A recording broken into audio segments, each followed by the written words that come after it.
Dark secrets of Taj Mahal. The hidden dark secrets of Taj Mahal. जानिए ताजमहल का असली रहस्य क्या है और ताजमहल का निर्माण कब हुआ, शाहजहां का युद्ध और भी कई ताजमहल का रहस्य। इंडिया के शहर आगरा में मुगल साम्राज्य के वास्तुकार का एक ऐसा साकार मौजूद है जिसको आज पूरी दुनिया ताजमहल के नाम से पहचानती है।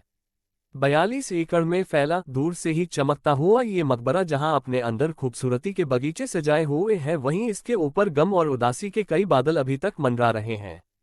करीब 400 साल पहले बनी यह खूबसूरत इमारत कभी अपने दौर की सबसे बड़ी और सबसे खूबसूरत इमारत हुआ करती थी और आज भी इसे दुनिया का 7वां अजूबा माना जाता है।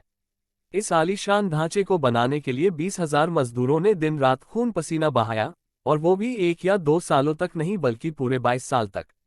अगर आज के दौर में इसकी कीमत का अंदाजा लगाया जाए तो संगमरमर का ये अनमोल मकबरा हैरतअंगेज स्तर पे $1 बिलियन से भी ज्यादा महंगा है। इस इमारत में मुगल वास्तुकारों ने अपने हुनर के कई ऐसे निशानियां छोड़ी थी जिनकी आज तक दुनिया के शीर्ष इंजीनियरों द्वारा प्रशंसा की जाती है। हमारे चैनल को सब्सक्राइब जरूर करें। नीचे लाल बटन है, प्लीज उससे प्रेस करें और सब्सक्राइब करें। इस वीडियो टू एंड तक जरूर देखें फ्रेंड्स।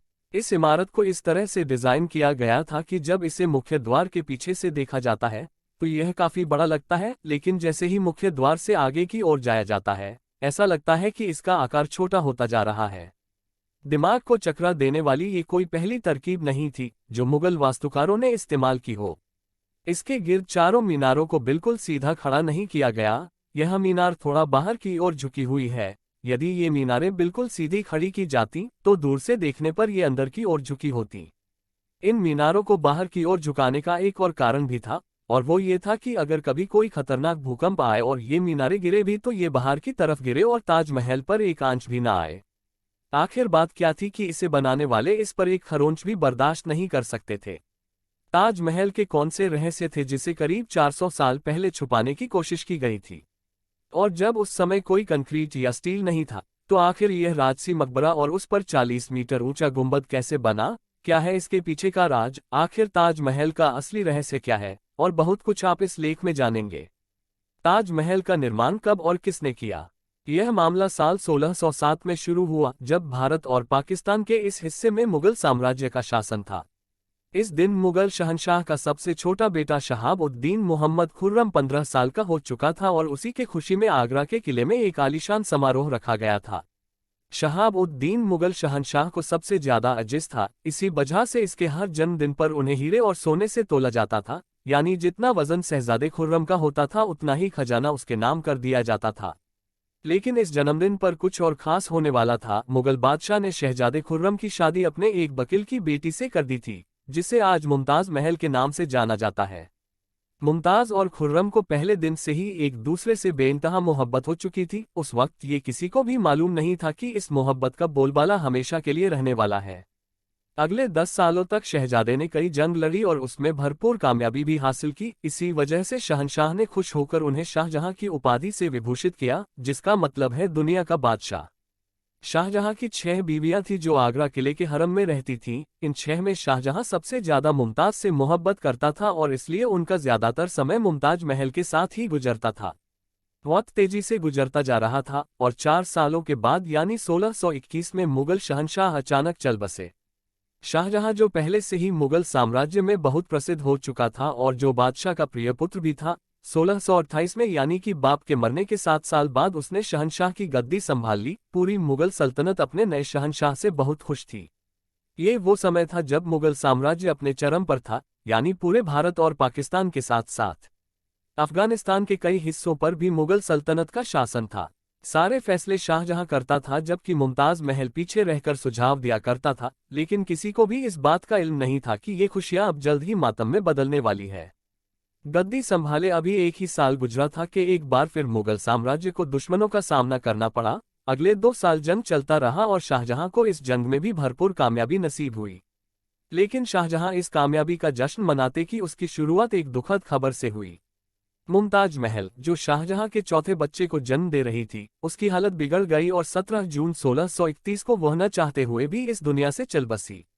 मुमताज महल ने मरने से पहले एक आखिरी ख्वाहिश की थी। वो चाहती थी उनकी कब्र दुनिया के सबसे खूबसूरत मकबरे में बनाई जाए। इस काम और मुमताज महल की आखिरी इच्छा को पूरा करने के लिए शाहजहां ने अपनी सारी दौलत और अपना पूरा जीवन निवेश करने का इरादा किया। मुमताज के गुजरने के 6 महीने बाद यानी 1632 में ही ताजमहल के निर्माण का काम शुरू कर दिया गया।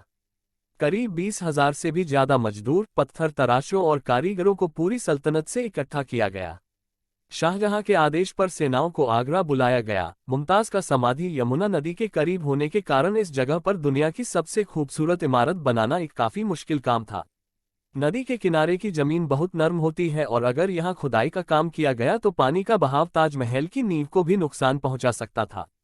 इस मसले से निपटने के लिए मुगल इंजीनियर्स ने यहाँ जमीन के अंदर कई कुआं खुदवाना शुरू कर दिया। मजदूर ये कुआं तब तक खोदते रहते जब तक शुष्क जमीन नजर नहीं आ जाता था।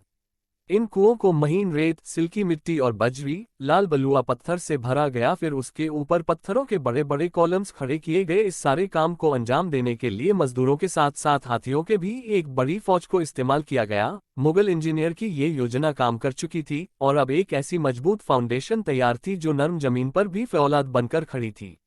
नींव के बाद अब बारी थी एक ऐसी इमारत डिजाइन की जो आज से पहले किसी ने भी न देखा हो। एक ऐसा डिजाइन जो पिछले सारे रिकॉर्ड तोड़ डाले। ताजमहल के डिजाइन का आइडिया शाहजहां ने अपने बाप दादा के मकबरों से लिया था। बाप के मकबरे से मीनारों का आइडिया लिया गया, दादा के मकबरे से बिल्डिंग कोर का आइडिया लिया और अपने चाचा के मकबरे से गुंबद का आइडिया लिया। और जब इन सब को मिलाया गया तो एक शानदार और आलीशान डिजाइन उभर कर सामने आया। इमारत का ढांचा बनाने के लिए मौके पर ही लाखों नहीं बल्कि करोड़ों ईंटें भी बनाई गईं। ये सब इतना आसान नहीं था और इसमें बहुत सारा पैसा भी खर्च हो रहा था। शाही खजाना दिन ब दिन खाली होता जा रहा था। लेकिन शाहजहां को किसी बात की परवाह नहीं थी, बस उसे ये काम हर हाल में पूरा करना था। कहा जाता है कि ताजमहल के निर्माण में इतने लोगों को लगाया गया था जिससे आसपास के इलाकों में खाना पीना खत्म हो गया था।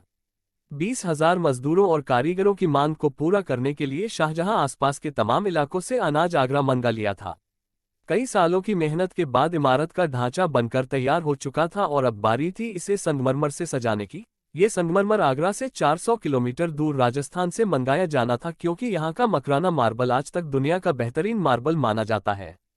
शाहजहां ने पूरे मकराना मार्बल को ताजमहल के लिए आरक्षित कर रखा था, यानी ताजमहल की मांग पूरी होने तक किसी को भी इस मार्बल को खरीदने की इजाजत नहीं थी। 1000 हाथियों की मदद से हजारों टन वजनी मार्बल राजस्थान से आगरा मंगाया गया। ताजमहल का खूबसूरत गुंबद इतना बड़ा है कि इसे आंखों से देखकर ही अंदाजा लगाया जा सकता है। आजकल इस प्रकार के गुंबद को स्टील के ढांचे पर बहुत आसानी से बनाया जा सकता है, लेकिन 400 साल पहले उनके पास 40 मीटर ऊंचे गुंबद को बनाने के लिए बस पत्थरों का ही सहारा था। आज के इंजीनियर भी इस गुंबद को बनाने में मुगल इंजीनियर द्वारा गणना किए गए तनाव की सराहना करते हैं।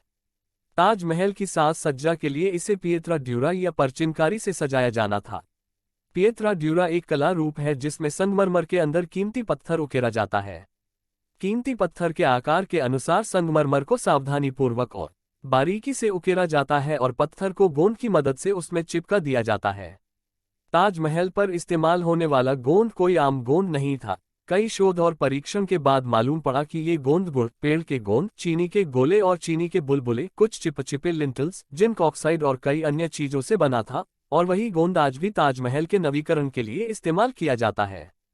ताजमहल की खास बातों में एक बात यह भी है कि ये दिन में 4 मर्तबा अपना रंग बदलता है। सुबह के समय सूरज निकलने से पहले ये बिल्कुल ब्लैक शेड देता है, सूरज निकलने के बाद ये लाइट येलो और पिंक शेड देता है, जबकि दोपहर के वक्त ताजमहल की खूबसूरती का नया रुख देखने को मिलता है। नीले आसमान पर जैसे सफेद मोती चमक रहा हो और शाम के वक्त ये पूरी इमारत गोल्डन कलर की दिखाई देती है। पूरे 22 सालों के बाद यानी कि सन 1654 में ताजमहल का निर्माण का काम मुकम्मल कर लिया गया। शाहजहां अपने बेगम की याद में दुनिया का सबसे खूबसूरत मकबरा बनाने में कामयाब हो चुका था। शाहजहां ने इस इमारत का नाम अपने पसंदीदा बीवी के नाम पर ही रखा। मुमताज महल से इस मकबरे का नाम ताजमहल रख दिया गया। शाहजहां की ये महंगी परियोजना पूरा तो हो गया, लेकिन इसने मुगल सल्तनत को विनाश के कगार पर ला खड़ा किया। 4 साल बाद यानी 1658 में शाहजहां और मुमताज के अपने ही बेटे ने तख्ता पलट कर दिया और खुद मुगल साम्राज्य का बादशाह बन गया।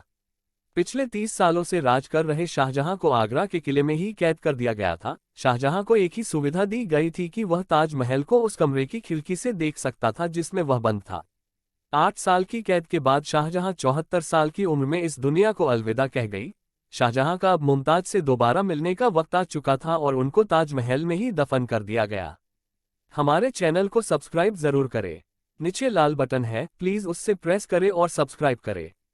हम ऐसे और अच्छी वीडियो